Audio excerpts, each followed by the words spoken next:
Shalom, shalom, akiyam. First and foremost, I would like to give all praise, honor, and glory to YAHAWAH, BAHASHAM, YAHAWASHI, BAHASHAM, Rakah Kwadash. I would also like to give a double honors to the elders and apostles of Great Millstone, where I learned this 144% truth. I would also like to say peace and salutations to the hopeful elect, starting with the 144,000 men of Israel, which consists of the servants, the prophets, whom have been ordained since the foundations of this earth to sing this new song, which comes in the form of this gospel, which would be preached throughout all four corners of this earth and rest upon the ears of the innumerable multitude, men, women, and children of Israel, who may be scattered throughout all four corners of this earth. It's just Bayan back again through the spirit and power of YAHAWAH, BAHASHAM, YAHAWASHI. And I just wanted to get into a brief lesson, and Lord willing, share some information with you, Akiyam and Akwaf, and why we should continuously fear Yahweh BaHaShem YAHAWASHI. See, the world isn't prepared for what Yahweh BaHaShem YAHAWASHI is going to bring. You know, here it is, you had TikTok, go down for, not even 2 days, and these people were losing it, man, fitting to commit suicide, falling into depression because of a damn app, man. So you can only imagine when the grid goes down how these people are going to transition into monsters, man. Okay, and it's going to be of Yahweh BaHaShem YAHAWASHI, putting those spirits created for evil in these people, man. Okay, but the topic at hand is this young man, this 8-year-old young man, okay, out of Florida, that was mauled to deletion, okay, by 2 dogs, man. You see, and we understand this is a scenario, that Yahweh BaHaShem YAHAWASHI set up, being that all issues of death are of Yahweh BaHaShem YAHAWASHI. But the point I want to hone in on is Yahweh BaHaShem YAHAWASHI is all about judgment, man. You see, he's all about judgment, and this is exactly what this was. This was judgment. Pure judgment. You see? And ultimately, we try to warn you, Jake, you so-called Negroes, Latinos, Native Americans, of the power, that you serve, and, to come back in order, to repent and get yourself together. But being that you're not of the, righteous branch, you are that corruptible, seed that chose the path of the wicked, you're going to find yourself going toe-to-toe with the king of terror, man. And it's not going to end well with you. And this should be an example. All right, this should be an example, you see, for you to come to the conclusion that you got to get right with your power, man. Because whether you believe it or not, this was of the God of the Bible and his only begotten Son. All judgment is of the Lord. All issues of death, pursuant to the book of Psalms, man, the 68th chapter. And we warn you, Jay, constantly, man. You see? From face value, this boy looks like an Edomite. But needless to say, we understand that back in the time of these conquistadors, which were Edomites, they were, utilizing dogs to attack, Gad, man, which are the so-called Native Americans. They use dogs on us, man. All right, and I have a short video, touching on that as well. It's maybe like 6-7 minutes long. We can watch that through the spirit, just to make everything make sense.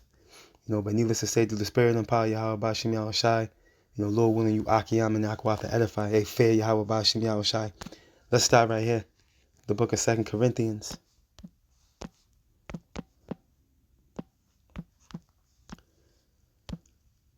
Chapter 5 and verse 11. And it reads, knowing therefore the terror of the Lord, we persuade men. And this is what the world doesn't understand. That Yahweh BaHaShem YAHAWASHI is terrible, man. All right, he's not what, this whole Renaissance Christianity form of doctrine sums him up to be. This passive power, come as you are, just calling his name and he'll receive you. No, man. Okay, you're gonna, this earth the world is going to come to a conclusion, okay, of the type of power, okay, that they've been, the evil Esau has been taken and creating a mockery out of. Okay, and we understand that the Lord will not be mocked, man, pursuant to the book of Galatians. Yahweh BAHASHAM YAHAWASHI will not be mocked. You see? But through the terror of the Lord, we try to persuade you so-called Negroes, Latinos, and Native Americans, man. But the majority of you are not going to listen. 2/3 of you are not going to hearken. Being that you don't have the spiritual faculties to see the type of danger that you're in. But we are made manifest unto power, and I trust also are made manifest in your conscience, in your consciences. You see, and you got to understand, the scriptures tell us, there's no respect of person. We Yahweh BAHASHAM YAHAWASHI. Matter of fact, let me go get that. The book of Romans, chapter 2, and verse 11. And it reads, for there is no respect of persons with Yahweh BAHASHAM YAHAWASHI, man. Okay, he doesn't see us the way you see. Okay? He sees that spirit. And what proves that, when you go to 2 Samuel, I believe that's 2 Samuel 15, if I'm not mistaken. He sees the spirit. He's not gazing upon, this little Edomite boy with a nice smile. Nah, man. That's not, he don't see that. He sees that spirit. You see? And we understand that, the Lord, hey, every 3 to 4 generations, you come on back to get that judgment. And as a matter of fact, to prove that, let's go here.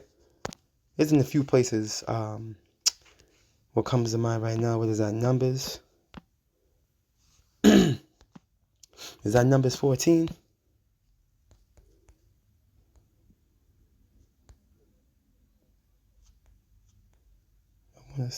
I want to say it's there we go. Numbers 14, 18. The Wadi Yahweh BAHASHAM YAHAWASHI. The book of Numbers, chapter 14, and verse 18, and it reads, the Lord Yahweh is long-suffering and of great mercy, forgiving iniquity and transgression, and by no means clearing the guilty. Okay, and these Edomites are guilty as charged, man.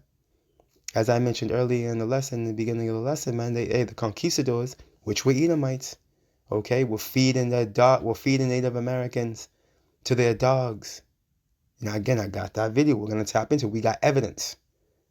You see, so it only makes sense why these type of brutal judgments are taking place. You see, and there's been a lot of cases, where individuals getting mauled by dogs. A lot of the time is these Edomites, man. To be quite frank with you, there's been a lot of stories with these Edomites, their dogs turning on them. You see, because it's the Lord, man. Bringing back that judgment full circle. Check this out. Visiting the iniquity of the fathers upon the children unto the 3rd and 4th generation, you see? And the generation is roughly, 30 years? So every 90 to 120 years, you come on back for some judgment. You see, this is why we all, are praying to the Lord for that mercy, man. We all need mercy. We all need mercy, man. Because what you're going to find out here, this young man was not met with any mercy. Check this out real quick. All right, good afternoon. Before we get started, I want to introduce the Volusia County Public Safety Director, Randa Matusik. And one of our animal control investigators is Angela Miedema. She's one of the lead investigators in this. And we'll start off by just telling you what a horrific incident this was. Last night at about 4:55 p.m., our victim, Michael Millett, 8 years old, was out on his bike with one of his friends, and at the entrance to their subdivision, he stops and goes to pet one of these dogs that's out there, and at that point, Michael is maliciously mauled, brutally mauled and killed at the scene. We are working closely with Animal Control Services. During this investigation, Animal Control took custody of the 2 dogs that were responsible. We're now awaiting the owner's response of whether to sign the dogs over or whether we have to go to court and fight over how we're going to proceed with this. So it's the beginning stages of an investigation. We are going to do everything humanly possible to hold the owner of these dogs responsible, and we're going to do everything possible to make sure that these animals are destroyed. And with that, I'm going to turn it over to Angela because she's doing. So you heard what he said. He said that that this young boy, he was brutally mauled, man. You can only imagine that scene. You can only imagine. You know those two dogs ripped him apart, man. You know that. You know that without a doubt. Okay? And actually, let me play this short little clip of the two dogs. Check this out. He was screaming for help, and I pinned him down on the ground, and of who we are as human beings. 911 call. And hear Michael's mother in the background when she dove on top of him to stop the attack, screaming, "Somebody help me, my child's not breathing." It strikes to the core of who we are as human beings. All right, good afternoon. Before we get started, I want to introduce the Volusia County Public Safety Director, Randa Matusik. It's right here.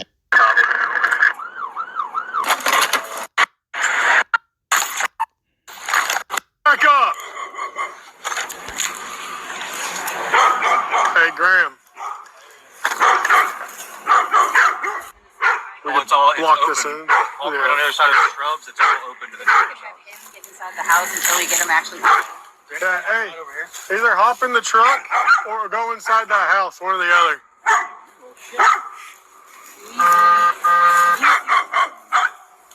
Hey. You want to shoot them that way, Benky? Go back over there. Because at least I'm going over it. Good boy!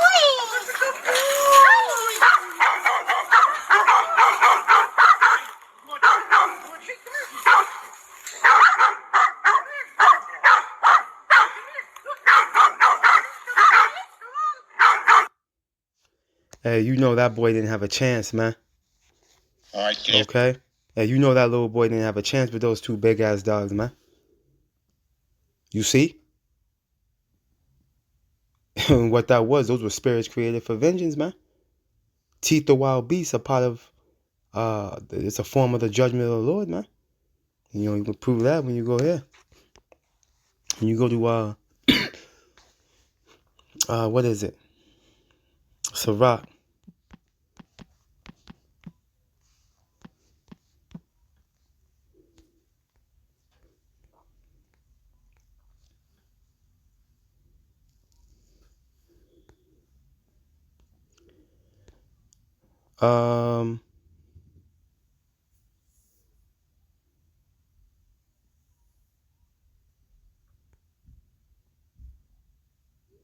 This is what I want. The book of Ecclesiasticus, also known as the book of Sirach, chapter 39 and verse 28, and it reads, "There be spirits that are created for evil." Who you think created those spirits? YAHAWAH, BAHASHAM, YAHAWASHI, man. The father of spirits. Look, pursuant to Ezekiel 18, which in their fury lay on sore strokes. The Lord said all souls are his, man. Right? In the time of destruction, they pour out their force and appease the wrath of him that made them, man. So when the time's right, okay, when they're given that command, they bring forth the judgment, appeasing the wrath of the Lord. You see? Look, fire and hail and famine and death, all these are created for vengeance, man. It is more. Teeth of wild beasts, see? Teeth of wild beasts, man. And this is what these dogs are considered, man. Wild beasts. They transition over into some wild beasts. Because that spirit hopped on them. The Lord had that spirit hop on them. You see? And scorpions, serpents, and the sword, punishing the wicked to destruction, man. So we can come to the conclusion that wickedness was executed by this individual at some point in efforts for that type of judgment to come upon him. And again, the Lord don't look at, each individual like how we look. You see? Like you got the masters looking at this young boy like, oh, yes, this, that, and the third. The Lord sees the spirit. You see? Matter of fact, let me prove this point before I get this other video. I had quoted it earlier. Let's get this for the naysayers. 2 Samuel 15. I'm going to go straight to the point.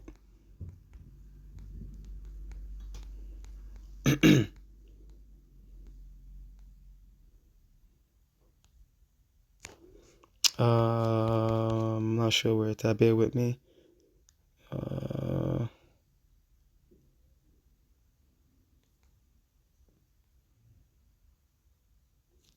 I may not. Let me see. You know what, Salakia? It's 1 Samuel. Bear with me. It's been a while since I grabbed that. Going through the spirit. 1 Samuel 15.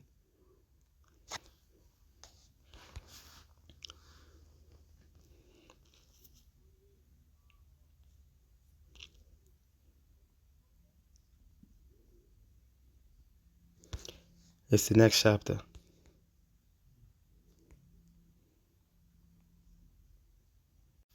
The book of 1 Samuel, chapter 16 and verse 7, and it reads, But the Lord YAHAWAH said unto Samuel, Look not on his countenance, or on the height of his stature, because I have refused him. For the Lord YAHAWAH seeth not as man seeth, for man looketh on the outward appearance, but the Lord YAHAWAH looketh on the heart. You see? So the Lord sees your interior parts, your spirit, man. You see? So, you have the average Joe, gazing upon, this young victim, not understanding that it's judgment. Yahweh BAHASHAM doesn't operate the way we operate. You see heavy judgment went forth. And again, you got to understand, you had these conquistadors, feeding gad to their dogs, man. And you had all types of stuff going on during the transatlantic slave trade. So there's a lot of recompense we're seeing taking place. But you got to be tapped into the spirit to understand that. Now check this out. Let's watch this video real quick.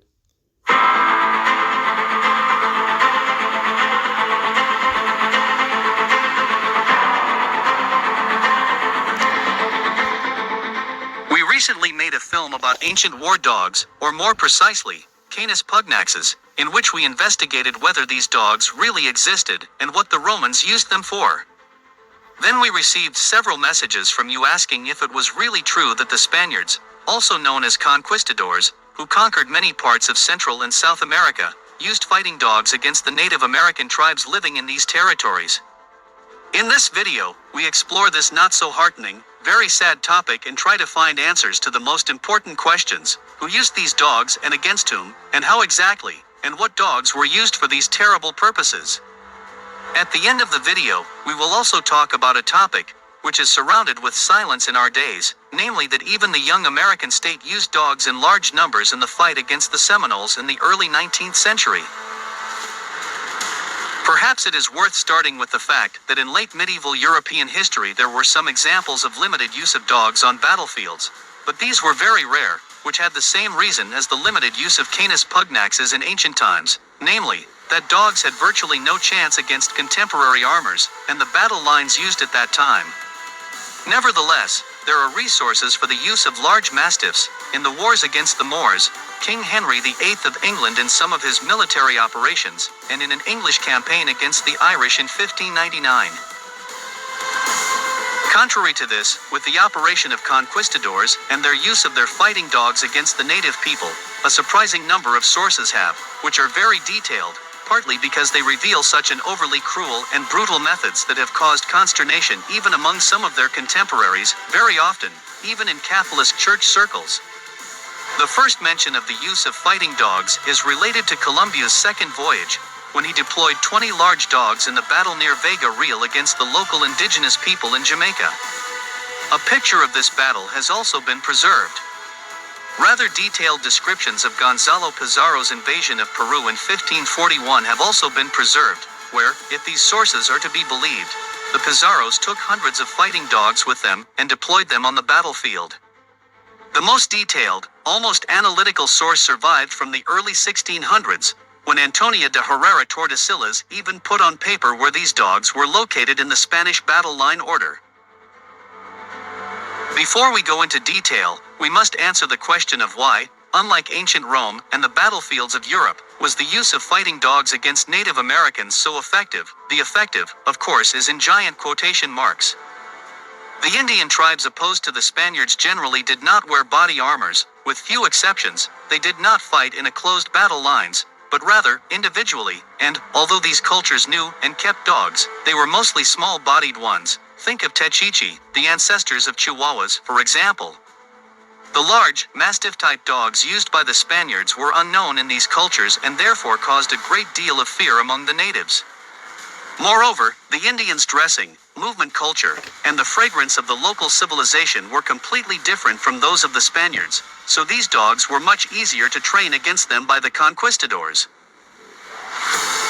What kind of dogs were these dogs really? Given that in the 16th and 17th centuries we cannot talk about dog breeds, based on contemporary descriptions and Spanish names, 3 types are likely to exist at that time. Many words are written about large, mastiff-type dogs, many, about the more mobile type, perhaps can be considered the ancestor of the Alanos, and a greyhound type is also mentioned, who, according to the sources, were kept separately by the Spaniards. Preparing these dogs for these fights was unbelievably brutal and bloody, since from a young age they were trained to take action against the indigenous people without control, causing the greatest damage a dog can do. According to several sources, this involved the occasional feeding of these dogs with human flesh, their use in executions and penalty expeditions, but the Spaniards also began the extremely cruel practice of la monteria, infernal, hellish hunting, or dog watching in English, when dogs were released to attack and kill chieftains or other important local persons. When their leaders were crushed, the tribes often surrendered without condition. One of the most notorious and cruel cases occurred in 1513, when those 50 Native American people were torn apart by dogs, who attempted to revolt under the leadership of a boss named Torcha. According to the descriptions of the aforementioned Tordesillas, on the battlefield, the Spaniards led the dogs up on a leash in front of the middle of the battle line and released them at the same time, when the cavalry advancing from the left and right wings. During their training, the dogs were trained to attack the throats and stomachs of human opponents. The more depreciated dogs were equipped with barbed collars and light armors effective against arrows. It is conceivable how the coordinated attack of 2 types of animals previously unknown to the natives, large dogs and horses, could have caused fear and shock for the Indian warriors opposed to the Spaniards. The Spaniards of the time treated their wildest and most efficient dogs as comrades, and they also received an equal share of the spoils. So, for example, it happened that a dog named Besarico earned its owner 2,000 pesos worth of gold during a campaign. The use of combat dogs by the Spaniards even took place in North America in the early 19th century. In 1805, the Spaniards in the territory, what is now Arizona, launched a punishing expedition against the Navajo tribe who lived there, where they took many dogs of this type with them. The Indian drawing of the Spanish column can still be seen today on the wall of Shea Canyon. Speaking of the use of fighting dogs against Native Americans, we must not forget that not only the Spanish, but also the English, and then the U.S. government itself, were not immune from this extremely sad practice. In 1755, during the English-French colonial war, Benjamin Franklin, one of the authors of the American Declaration of Independence, proposed to a military commander the mass use of dogs against the Indians, which he simply called the Spanish method in his letter. Even in 1839, the U.S. Department of Defense urged the mass use of dogs by American troops fighting Seminoles against the native people. At the end of this brief summary, it is important to note that the dogs used for these extremely cruel purposes, from the late medieval Spanish monarchy to modern-age American culture, were not born to bite people's throats and eviscerate human opponents. In all cases, these dogs were trained to do so by humans, whether they lived and acted in the Spanish absolute monarchy or in the so-called enlightened American democracy. You see that? So from the 1500s to the 1800s, they were using these odds. And they say, hey, you got K9 unit now. You got K9 unit now. You see how brutal, that those K9 units are? And how they just allow them to maul, restricted victims down. They've already submitted and they still let them loose on them. So it's the same practices still going down. You see? And with the Southern Kingdom, you had, Jake being used as gator bait, the babies. So these demons, are known for doing these type of brutal things to Jake, man. But guess what? Hey, there's a penalty for these things, man. Hey, nobody escapes, man. So see, when you come to the understanding of the type of stuff that these Edomites were doing as recently as the 1800s with these dogs. Now, we said, the scriptures say, every 3 to 4 generations. Now, we understand every 3 to 4 generations is 90 to 120 years. You see? So, I mean, give or take, the Lord's in control of the narrative. Okay, and it's clearly judgment, what was executed upon this young man, man. And we don't know who he is, his spirit. But the Lord knows. That's why the Lord allowed this to take place. Could he been one of those individuals that were taking part in unleashing dogs on Jake? Yeah, you got to ask yourself that. Because the scriptures say this. And we'll close out with this right here. The book of Ecclesiasticus, also known as the book of Sirach, chapter 16, and verse 13. Matter of fact, I'll go straight down to the point. 12 is the point. Ecclesiasticus, also known as the book of Sirach, chapter 16 and verse 11, and it reads, "And if there be one stiff neck among the people, it is a marvel if he escape unpunished. For mercy and wrath are with him. He is mighty to forgive and to pour out displeasure." Check this out. "As his mercy is great, so is his correction also." Here's the point. "He judgeth a man according to his works," man. You see that? And there's dogs in the background right here where I'm at. That's the spirit. Y'all Akiyam and Akwath hear that? That's the spirit, man. Kahalayim la Yahawah BAHASHAM YAHAWASHI. Hey, fear the Lord. Fear Yahawah BAHASHAM YAHAWASHI. And you got these Babylon. Hey, Jake, you can't get caught up in what these Babylonians are caught up in. You just had them celebrating this inauguration, thinking they got the win. You see? Not realizing that Yahawah BAHASHAM YAHAWASHI is about to bring judgment upon this place that the world has never seen before, man. Repent, Jake. The kingdom of heaven is at hand. Fear Yahawah BAHASHAM YAHAWASHI.